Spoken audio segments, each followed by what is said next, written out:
Hello viewers, ఈరోజు చామదుంపల పులుసు చేస్తున్నామండి. ఈ చామదుంపల పులుసులోకి చామగడ్డలు, పచ్చిమిరపకాయ, ఉల్లిపాయ, టమాటా, మెంతికూర, తాలింపుకు ఎండుమిరపకాయలు, నూనె, చింతపండు, ధనియా అన్ని మన ఛానల్లో చామదుంపల పులుసు అనేది చేస్తున్నానండి. ఈ చామదుంపల పులుసుకి ముందుగా కడాయి పెట్టి ఆయిల్ అనేది వేసుకోవాలండి.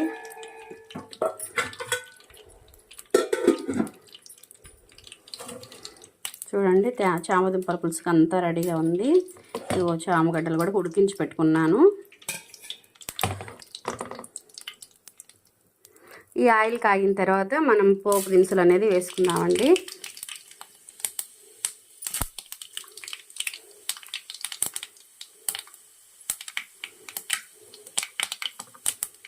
ఒట్టిమిరపకాయలు,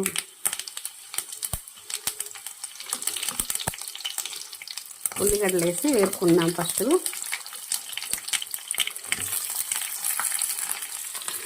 కరివేపాకు గుడక వేస్తున్నానండి. ఇందులోకి అల్లం వెల్లుల్లి పేస్ట్ ముద్ద కూడా కొంచెం వేస్తున్నానండి. ఇదంతా బాగా వేగిన తర్వాత మళ్ళీ చూపిస్తాను. అల్లం వెల్లుల్లి ముద్ద కూడా వేగిందండి. ఇప్పుడు ఇందులోకి టమాటో వేసుకున్నాము.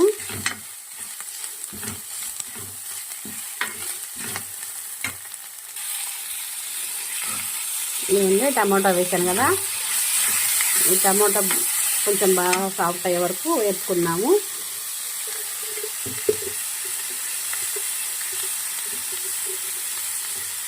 ఈ టమాటో వేగడానికి కొంచెం సాల్ట్ కూడా వేస్తున్నానండి.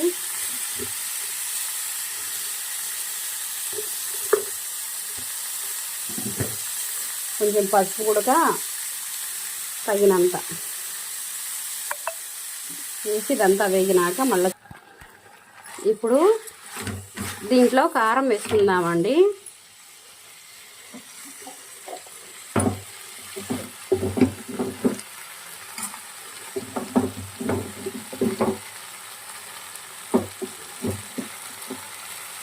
సరిపోతుంది.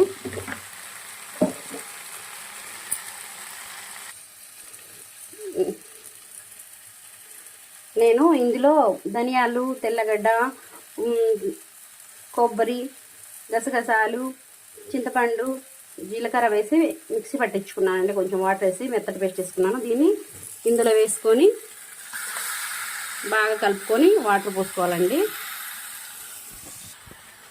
ఇలా ఆ పేస్ట్ కలుపుకున్న తర్వాత ఎంత కావాలంటే అంత వాటర్ వేసుకొని బాగా నూనె పైకి వచ్చేదాకా మగ్గనివ్వాలండి. ఇప్పుడు ఇలా వాటర్ పోసుకొని బాగా ఆయిల్ వచ్చే వరకు తెల్లనివ్వాలండి.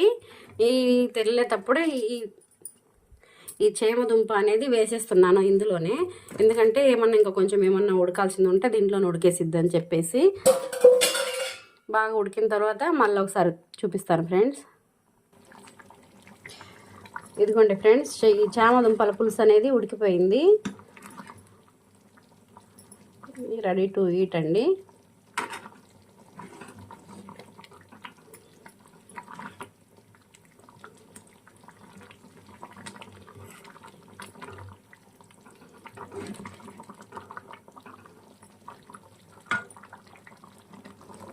ఇదిగోండి ఫ్రెండ్స్, ఆయిల్ కూడా పైకి తేలుతుంది కదా. ఇప్పుడు దీంట్లో కొత్తిమీర వేసుకొని ఇంకా స్టవ్ కట్టేసుకోవడమే.